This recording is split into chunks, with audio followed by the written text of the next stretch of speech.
마가복음 연속설교, 복음의 시작, 믿음의 출발 25번째 시간. 오늘 우리는 마가복음 10장 32절에서 45절 말씀을 중심으로 내 삶의 주의 나라를 세우는 방법이라는 제목을 가지고 하나님 말씀 나누겠습니다. 영순이라는 말을 다 들어보셨을 것입니다. 사전적인 의미는 어떤 일에 있어서 가장 우선적인 자격을 가지는 순위입니다. 1순위, 2순위, 3순위처럼 순위를 매길 수도 없이 가장 중요하고 우선적인 것이 영순위입니다. 그렇다면 여러분의 삶에서 영순위는 무엇입니까? 무엇이 여러분 삶의 가장 최우선순위입니까? 가족이라고 답하실 분도 있고, 자녀라고 꼽으실 수도 있고, 또 사업체나 직장이라고 하시는 분도 있을 것입니다. 나의 영순위가 가족이든 자녀이든 직장과 사업장이든 이 모든 것을 아우르는 공통점이 하나 있습니다. 모두 다 그 안에서 사람과의 관계가 이루어진다는 것입니다. 다른 말로 하면 우리는 가족이든 직장 동료든 친구이든 관계를 떠나서는 살 수 없고 그 관계가 우리 인생에서 중요하다라는 것입니다. 하나님께서 우리를 주님의 백성으로 부르신 이유는 우리의 관계 안에서 하나님 나라를 이루기 위함입니다. 주의 나라를 이루는 부르심의 소명은 사람들과의 관계 안에서 이루어진다라는 것입니다. 내 삶의 중요한 영역마다 일어나는 관계 속에서 하나님 나라를 세워가는 것은 우리를 주님의 백성으로 구별되어 부르신 하나님의 중요한 뜻입니다. 여기까지는 다 잘 아실 것입니다. 문제는 항상 그렇듯 어떻게입니다. 우리는 어떻게 해야 우리 삶의 영역에서 우리 삶의 중요한 영순위 영역에서 하나님 나라를 세워갈 수 있을까요? 주님은 하나님 나라를 세우기 위해 우리가 무엇을 해야 한다라고 어떻게 해야 한다고 말씀하셨을까요? 혹시 신앙 안에서 우리가 이것을 놓칠 때 우리에게는 어떠한 일이 일어나게 될까요? 오늘 본문을 통해서 이 질문에 대한 답을 찾아보고 내 삶의 영순위 속에서 어떻게 하나님의 나라를 세울 수 있을지 함께 고민해 보려고 합니다. 먼저 오늘 본문의 이야기가 어디에서 벌어지고 있는지 32절 말씀을 통해 다시 한번 확인해 보겠습니다. 32절 말씀을 보십시오.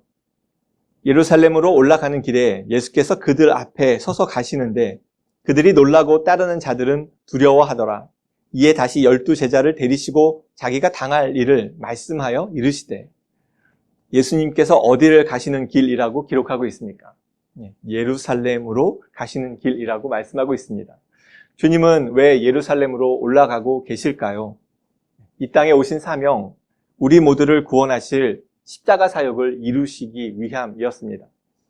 약 3년 동안 하나님 나라의 복음에 대해서 가르치신 주님은 이제 이 땅에 오신 가장 중요한 목적, 십자가를 지기 위해 예루살렘을 향해 가고 계셨습니다. 그런데 십자가를 지시고자 예루살렘으로 향하는 예수님을 바라보며 제자들은 어떻게 하고 있다라고 말씀하고 있습니까? 그들은 놀라고 두려워하고 있었습니다. 제자들이 왜 놀라고 두려워하고 있었을까요? 그들은 무엇이 그렇게 두려웠을까요? 십자가를 감당해야 하는 일은 예수님에게도 작은 일이 아니었습니다. 겟셋마네 동산에서 기도하실 때 이 잔을 내게서 옮겨달라고 기도하실 만큼 십자가의 고난과 고통은 결코 작지 않았습니다. 하지만 우리 모두를 구원하시기 원하시는 하나님의 뜻을 감당하시고자 주님은 매우 비장한 발걸음으로 예루살렘을 향해 가고 계셨습니다. 그런 예수님의 모습은 분명 어느 때와는 매우 달랐을 것입니다. 지난주에 보았던 어린아이를 하나하나 아는 그 모습과는 전혀 다른 모습으로 예수님은 걷고 계셨습니다. 제자들이 놀란 이유가 바로 이런 예수님의 모습을 바로 옆에서 보았기 때문입니다. 예수님은 이미 앞서 2번이나 십자가의 죽음을 예고하셨습니다. 마가복음 8장에서 기록한 대로 처음 십자가의 죽음을 예고하실 때에는 베드로가 거칠게 예수님을 막아섰다가 사탄이라는 소리도 들었습니다. 9장에서 기록하는 2번째 십자가 순환에 대해 예고할 때에는 제자들은 아무런 말도 질문도 하지 못하고 있었습니다. 2번이나 반복해서 십자가의 죽음을 전해 들은 제자들은 매우 비장한 모습으로 예루살렘으로 올라가시는 주님을 보며 두려움이 생겼습니다. 예수님께서 하신 예고가 이제 일어나는 것이다 라고 생각했기 때문입니다. 이런 제자들에게 예수님은 세 번째로 고난과 죽음, 부활을 예고하고 계십니다. 33절, 34절 말씀을 보십시오. 보라, 우리가 예루살렘에 올라가노니 인자가 대제사장들과 서기관들에게 넘겨짐에 그들이 죽이기로 결의하고 이방인들에게 넘겨주겠고 그들이 능욕하고 침뱉으며 채찍질하고 죽일 것이나 그는 3일 만에 살아나리라 하시니라. 세 번째 고난과 죽음 그리고 부활에 대한 예고는 앞선 2번의 예고보다 더욱더 구체적으로 전해졌습니다. 예수님께서 유대교 지도자인 대제사장과 서기관들에게 넘겨주고 그들은 예수님을 죽이기로 결의한 후에 예수님을 이방인, 즉 로마인들에게 넘겨주겠다라고 말씀하셨습니다. 예수님을 죽이기로 결의한 사람들이 로마 군인이 아니라 유대교 지도자들이라는 말은 제자들에게 매우 큰 충격을 주었음이 틀림없습니다. 예수님께서 유대인의 왕이 되시려면 누구보다 유대교 지도자들에게 인정을 받으셔야 하는데 오히려 그들이 주님을 잡아 죽이기로 한다는 그 말씀은 제자들이 받아들이기 어려웠을 것입니다. 그렇게 되면 주님은 당입니다. 제자들은 십자가의 죽음을 예고하시는 주님의 말씀이 두렵고 떨렸습니다. 그 근본적인 이유는 무엇보다 주님께서 왜 십자가를 지셔야 하는지 전혀 이해하지 못하고 있었기 때문입니다. 예수님은 왜 이렇게 제자들이 이해하지도 못하는 십자가의 죽음을 3번이나 반복해서 말씀하셨을까요? 그것은 십자가의 죽음이 예수님의 영순이었기 때문이고 주님의 제자들이 반드시 알고 기억해야 할 최우선순위였기 때문입니다. 주님은 단지 병자 몇 명을 고치기 위해 이 땅에 오신 것도 아니고 수천 명을 먹이시는 기적을 베풀기 위해 오신 것도 아니며 인생에 도움이 되는 좋은 말씀을 남기기 위해 오신 것은 더더욱 아니셨습니다.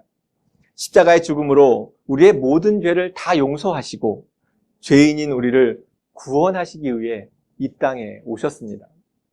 주님께서 십자가를 지시기 위해 이 땅에 오셨다는 것을 깨닫지 못한다면 제자들이 아무리 주님을 계속 따라다닌다 하더라도 아무런 소용이 없는 일이었습니다. 주님께서 왜 십자가를 지셔야 하는지, 부활하실 텐데 왜 그 험한 고난과 고통을 당하시면서까지 죽으셔야 하는지 그 이유를 알지 못하면 제자들은 예수님을 참된 그리스도, 구원자로 만나지 못하게 되고 말 것입니다. 십자가를 이해하지 못하면 주님을 따라다니며 보낸 모든 시간이 다 헛된 것이기에 주님은 반복해서 제자들에게 십자가의 죽음에 대해서 말씀하신 것입니다. 이것은 우리도 역시 마찬가지입니다. 성경 말씀이 반복해서 십자가를 말하는 이유는 십자가를 알지 못하면 기독교 신앙은 존재하지 않기 때문입니다. 십자가를 알지 못하는 그리스도인, 십자가를 이해하지 못하는 하나님의 자녀, 십자가를 믿지 못하는 신앙인은 존재 자체가 불가능합니다. 매주 교회에 나올 수도 있습니다. 헌금도 할 수 있고 멋진 봉사도 다 할 수 있습니다. 심지어 선교 활동도 할 수 있습니다. 그런데 십자가가 그 안에 없다면 기독교 신앙은 될 수 없습니다.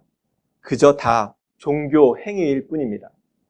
예수님께서 십자가를 지신 것과 그 위에서 모든 피와 물을 다 쏟으시며 당하신 그 죽음이 나를 위한 사랑이고 은혜인지 깊이 알지 못하면 신앙이라는 명목으로 보낸 모든 시간이 다 헛된 것이 되고 말 것입니다. 십자가는 기독교 신앙의 영순위입니다. 그래서 우리는 매일매일 십자가 앞에 더 가까이 가야만 합니다. 나를 위해 십자가에서 흘리신 그 은혜와 사랑을 더 깊이 묵상해야만 합니다. 물론 나의 가족이 행복한 것도 중요하고 나의 자녀가 출세하는 것도 중요하며 나의 사업체와 직장이 크게 성공하는 것도 중요합니다. 이를 위해 무엇이든지 기도할 수 있고 주님의 도움을 바랄 수도 있습니다. 하지만 십자가 위에서 나를 구원하신 주님을 만나지 못한다면 하나님의 참된 백성은 조금도 될 수가 없습니다. 십자가 사랑과 은혜를 받아들이지 못한다면 당연히 내 삶의 한 조각도 하나님의 나라가 세워질 수는 없는 것입니다. 하나님과는 아무런 관계없는 삶, 하나님과는 상관없는 존재가 될 뿐입니다. 말씀 안에서 반복적으로 듣는 십자가가 여러분에게는 얼마나 중요하십니까? 계속해서 십자가를 들을 때마다 여러분은 어떻게 반응하고 계십니까? 십자가에서 보이신 주님의 은혜와 사랑이 우리 신앙의 영순위가 되지 않으면 우리가 신앙이라는 이름으로 보내는 모든 시간은 다 헛된 것이 되고 말 것입니다. 예수님께서 십자가의 죽음에 대해 세 번째로 예고하셨는데 갑자기 두 명의 제자가 주님 앞에 나섰습니다. 무엇을 위해서 나왔을까요? 35절 말씀을 보십시오. 세베대의 아들 야고보와 요한이 주께 나와 여짜오되 선생님이여 무엇이든지 우리가 구하는 바를 우리에게 하여 주시기를 원하옵나이다. 두 명의 제자는 세베대의 아들이었는데 형제로서 야고보와 요한이었습니다. 이들은 베드로와 함께 예수님께서 변화산에 특별히 데리고 가셨던 그 세 명의 특별 제자 중 두 명이기도 합니다. 두 제자는 십자가의 죽음을 예고하신 예수님 앞에 나와서 자신들이 바라는 소원은 무엇이든지 다 들어달라고 예수님께 요청합니다. 마치 무엇인가 맡겨놓았다가 다시 찾는 사람들처럼 무조건 무엇이나 다 들어달라고 막무가내로 너무나 당돌하게 자신의 소원을 요구하고 있습니다. 두 형제의 당돌한 요구에 예수님은 매우 부드럽게 되물으셨습니다. 36절에 너희에게 무엇을 하여 주기를 원하느냐 하셨습니다. 그러자 두 제자는 기다렸다는 듯 자신들의 요구사항을 분명하고 적나라하게 말하고 있습니다. 37절은 이렇게 전하고 있습니다. 여짜오되 주의 영광 중에서 우리를 하나는 주의 우편에 하나는 좌편에 앉게 하여 주옵소서. 두 제자가 요구하는 것이 무엇입니까? 예수님께서 영광 중에 계실 때 우리 둘 중 하나는 주님의 오른쪽 자리에 또 다른 하나는 주님의 왼쪽 자리에 앉혀달라는 요청이었습니다. 쉽게 말하면 예수님께서 왕이 되실 때 권력의 최고 자리를, 그 양쪽의 자리를 자신들에게 달라는 요구였습니다. 한마디로 형제들이 다 해먹겠다는 얘기였습니다. 두 제자의 요구에서 그동안 제자들이 어떤 마음을 가지고 예수님을 따랐는지 분명하게 보여지고 있습니다. 제자들은 예수님이 세상의 왕이 될 것을 생각하고 따라왔습니다. 예수님이 지금까지 보여준 그 능력으로 이제 곧 로마의 통치에서 유대인들을 해방시키시고 유대인들만의 나라를 세우실 것을 기대하고 있었습니다.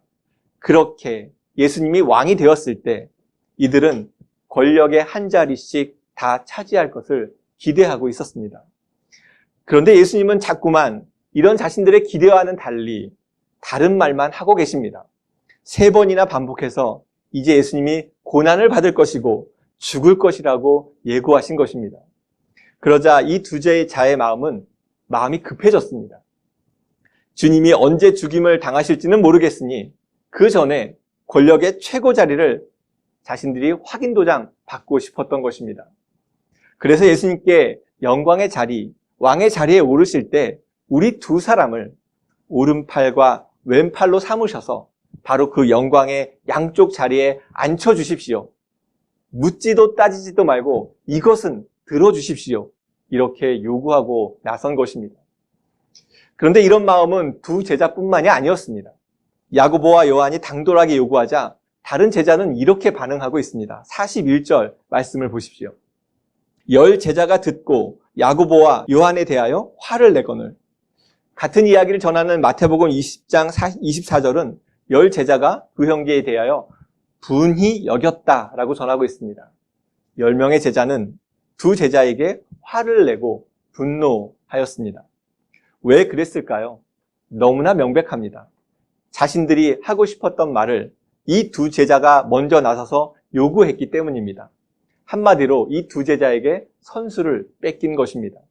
그러니까 예수님 옆에서 권력의 한 자리를 차지하고 싶었던 마음은 야고보와 요한 두 제자뿐 아니라 모두가 다 가지고 있었습니다. 그런데 그들은 차마 민망해서 말도 못 꺼내고 있던 것을, 더구나 예수님께서 십자가의 죽음을 말씀하신 이 엄중한 때에 눈치만 보고 있었는데 두 제자가 먼저 선수치듯 권력의 양쪽 자리를 요구하자 분노가 일어난 것입니다. 9장에서 기록한 대로 제자들은 이미 앞서 길 위에서 서로 누가 높은지 서열을 따진 것도 바로 이런 이유에서였습니다. 이 장면에서 분명하게 알 수 있는 것은 제자들의 영순위는 예수님의 참된 제자가 되는 것은 아니었다라는 것입니다. 그들의 영순위는 바로 권력이었습니다. 12명의 제자들이 삶을 포기하고 주님을 따른 이유는 권력에 대한 욕망이었습니다. 그래서 예수님께서 고난과 죽음에 대해서 예고하시자 처음에는 분노했고 두 번째는 무시했으며 세 번째는 대놓고 자신들에게 권력을 달라고 요구하고 나선 것입니다. 예수님의 고난과 죽음은 자신들이 바라는 것이 전혀 아니었고 그저 예수님을 통해서 권력을 얻기 원했던 것입니다. 제자들은 예수님보다 자신들의 이 욕망이 더 중요했습니다. 그래서 더 늦기 전에 예수님이 예언하신 대로 죽음이라도 당하시기 전에 자기들의 요구사항을 밝혀야 했습니다.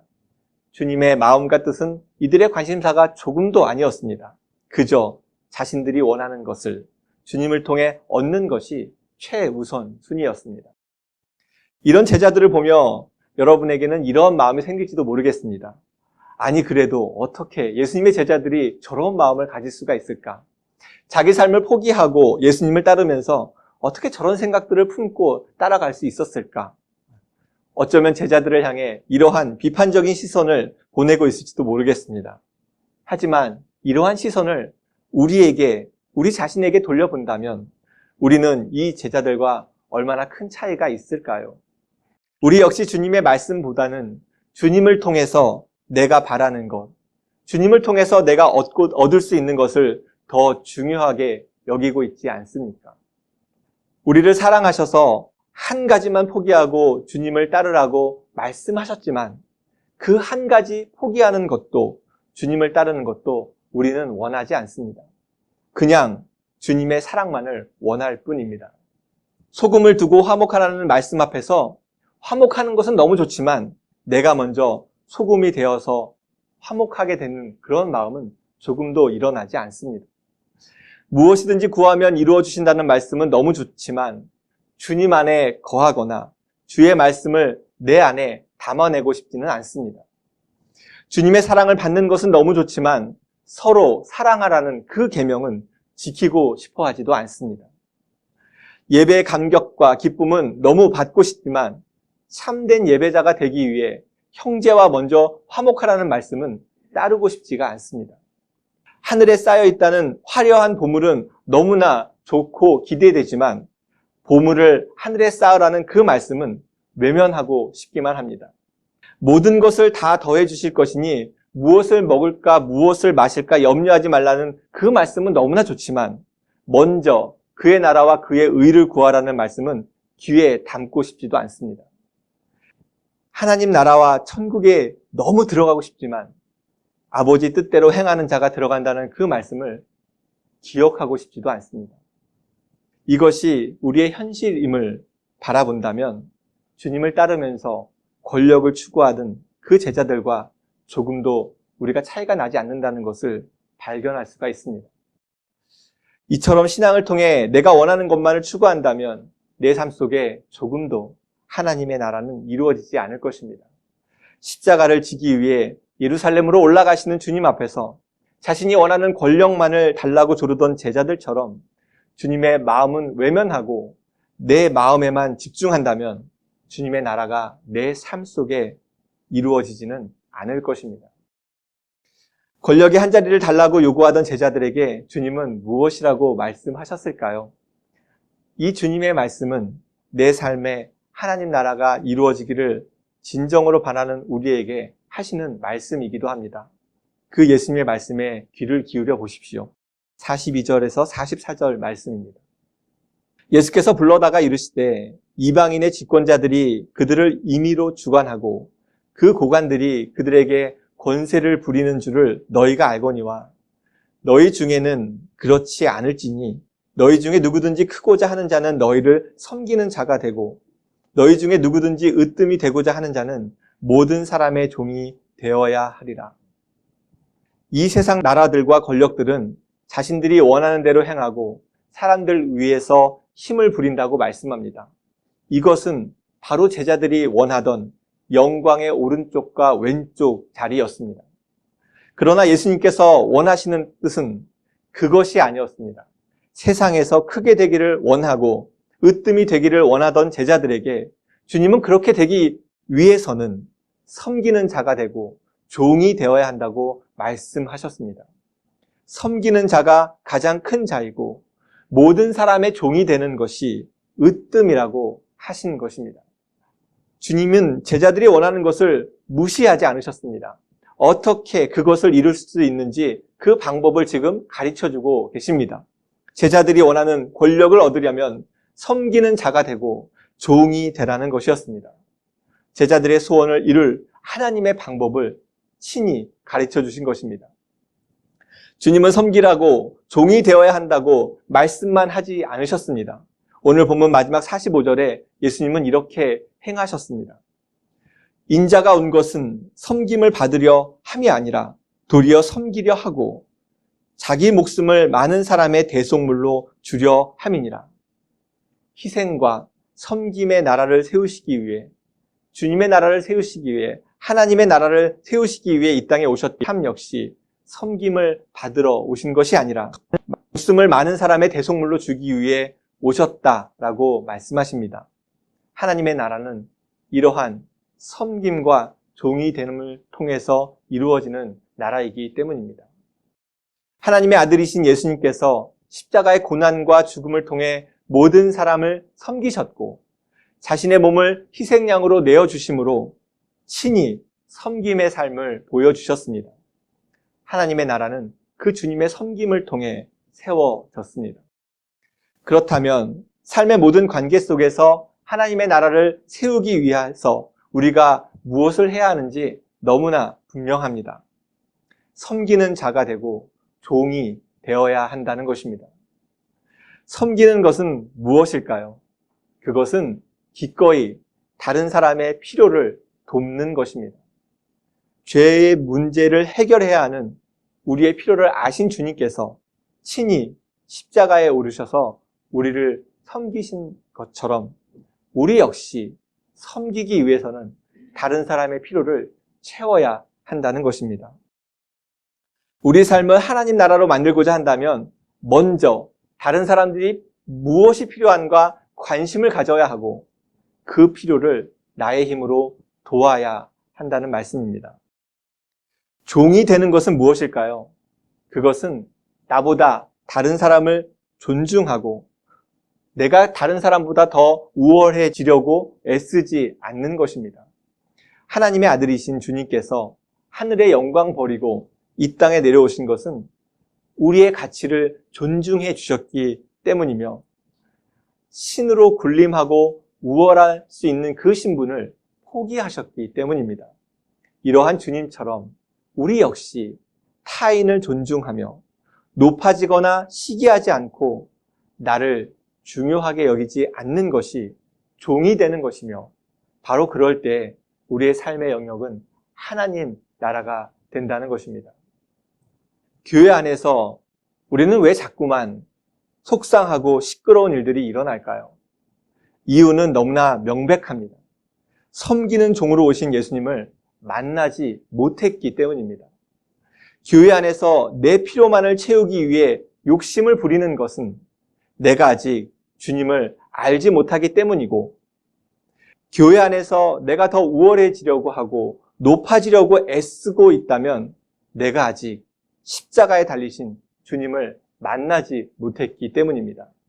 그래서 예수님을 만나지 못한 사람들이 모이면 교회는 더 시끄러워지기만 할 뿐 하나님의 나라를 맛볼 수가 없는 그런 곳이 되고 말 것입니다.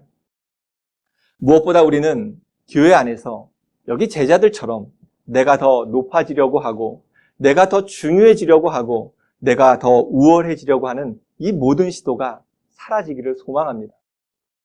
교회 공동체는 내가 옳다는 것을, 내가 더 잘났다는 것을 증명하러 오는 곳이 아닙니다. 오히려 내가 죄인임을 깨닫는 곳이며 내가 하나님의 뜻과 얼마나 멀리 있는지를 알아가는 곳입니다. 내 안에 제자들처럼 권력과 높은 자리, 우월함을 추구하고 있다면 그것은 주님의 십자가를 전혀 이해하지 못하고 있는 것임을 깊이 깨달아야 할 것입니다. 그래서 우리는 사람을 만나야 하는 것이 아니라 십자가에 달리신 주님을 만나야 하는 것입니다. 섬기고 종이 되라는 말씀을 들은 제자들은 과연 그것을 얼마나 이해했을까요? 그들은 예수님께서 로마 군인들에게 잡히시고 십자가에 달리실 때 다 도망가고 옆에는 한 명도 남아있지 않았습니다. 오른쪽과 왼쪽을 달라고 요청하던 그 2명의 제자들마저 예수님의 옆에 남아있지 않았습니다. 그런 그들이 언제 진정한 제자가 되었을까요? 부활하신 예수님을 만나고 나서야 예수님께서 가르치신 그 모든 것을 제자들은 깨닫게 되었습니다. 오순절 다락방에서 성령의 능력을 경험하고서야 그들은 주님을 닮은 섬김과 종이 되어서 그때부터 진정으로 교회를 세우고 하나님의 나라를 세우는 일에 희생과 섬김으로 동참하게 되었습니다. 예수님께 오른쪽과 왼쪽의 자리를 요구하던 오늘 본문의 2 제자 야고보와 요한 사도는 부활의 주님과 성령님을 만난 후에 어떻게 되었을까요? 야고보는 예수님의 12 제자 중 사도행전 12장을 보면 가장 먼저 순교한 사도로 등장하고 있습니다. 그는 복음이 확장되고 교회가 세워지는 것에 너무나 열광적으로 살아갔기에 헤롯에 의해 교회가 박해당할 때 그 본보기로 순교를 당하고 말았습니다. 예수님이 보이셨던 섬김과 종의 삶을 가장 먼저 따라갔던 것입니다. 요한은 어떠한 삶을 살았을까요? 요한은 제자들 가운데 가장 오래 살았습니다. 그는 예수님께서 어머니 마리아를 맡기는 제자가 되었고 신약 성경 가운데 요한복음, 요한서신 그리고 성경의 마지막 말씀인 요한계시록까지 기록하는 사도가 되었습니다. 오늘 본문에서 그는 세상의 권력을 추구하던 사람이었지만 요한 사도가 기록한 성경 안에는 사랑이라는 단어를 50번 이상 사용하면서 하나님의 사랑과 교회 안의 사랑의 삶을 그 무엇보다 강조하였습니다. 사도 요한이 요한일서 2장 15절에서 17절에서 남긴 그 말씀을 한번 들어보십시오. 이 세상이나 세상에 있는 것들을 사랑하지 말라. 누구든지 세상을 사랑하면 아버지의 사랑이 그 안에 있지 아니하니 이는 세상에 있는 모든 것이 육신의 정욕과 안목의 정욕과 이생의 자랑이니 다 아버지께로부터 온 것이 아니요 세상으로부터 온 것이라. 이 세상도 그 정욕도 지나가되 오직 하나님의 뜻을 행하는 자는 영원히 거하느니라. 세상의 권력을 추구하던 제자 요한은 이 세상을 사랑하면 아버지의 사랑이 그 안에 있지 않다고 고백할 만큼 그의 삶은 완전히 변해 있었습니다. 그가 예수님의 부활을 경험하며 하나님의 나라를 세우는 진정한 제자로 바뀌었던 것입니다. 우리가 하나님의 자녀라고 오랫동안 고백하고 예배의 자리에 앉아 있지만 정작 우리가 이 땅의 삶에서 주님이 보여주신 그 섬김과 종의 모습, 그 희생과 사랑의 삶을 살아내지 못한다면 우리 역시 오늘 본문의 2 제자처럼, 아니 12명의 제자처럼 자신이 원하는 것만을 추구하고 있을 뿐입니다. 그러나 우리가 진정으로 하나님의 자녀라면, 하나님을 향한 믿음이 진실한 거라면 우리는 우리의 삶의 자리에서 예수님께서 보여주신 그 섬김과 종의 모습을 가지고 사랑의 삶을 살아내야만 합니다. 그래야 우리의 모든 인간관계 안에서 하나님의 나라가 이루어질 것입니다. 권력을 추구하던 제자들이 예수님처럼 섬김과 종의 삶을 통해 온 세상에 복음을 전하고 하나님의 나라를 확장했듯이 우리 역시 섬김과 종의 삶을 살아가며 다른 사람의 필요를 돕고 존중하고 우월해지려 들지 않는다면 동일하게 역사하시는 성령님께서 우리 삶 속에 하나님의 나라를 친히 세워주실 것입니다. 오늘 우리의 삶의 모든 영역에서 주님의 나라가 진심으로 세워지기를 소망합니다. 주님께서 우리를 위해 섬기시고 종이 되어주신 것처럼 우리 역시 그런 삶을 살아냄으로써 나에게 너무나 중요한 삶의 모든 관계들마다 주님의 나라가 세워지기를 축원합니다. 삶의 모든 자리마다 십자가를 통해 주의 사랑을 받는 주의 백성임을 섬김과 사랑으로 증명하는 우리 모두에게 주님께서 친히 주의 나라를 세워주셔서 하늘의 기쁨과 평안을 맛보며 살아가게 되기를 주님의 이름으로 축원합니다.